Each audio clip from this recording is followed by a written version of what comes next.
Syedaralun, 149 orang tewas dan puluhan lainnya terluka dalam gelombang kerumunan yang tampak pada perayaan Halloween di Itaewon, area yang terletak di ibu kota Korea Selatan atau Korsel, Seoul. Pihak berwenang telah berbagi sedikit informasi tentang penyebab resmi kematian dan cedera yang dialami ratusan peserta Halloween. Namun, kantor berita Yonhap melaporkan orang-orang yang tewas mayoritas mengalami serangan jantung dan kesulitan bernafas. Dikutip dari laman CNN pada Minggu 30 Oktober 2022, Presiden Korea Selatan Yoon Suk Yeol bahkan telah mendesak para pejabat terkait untuk segera mengidentifikasi para korban, karena banyak orang yang tergabung dalam pesta itu hingga saat ini masih belum ditemukan.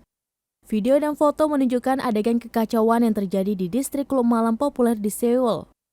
Dengan orang-orang tampak tergeletak di jalan-jalan dan di atas tandu saat petugas darurat membantu mengevakuasi para korban.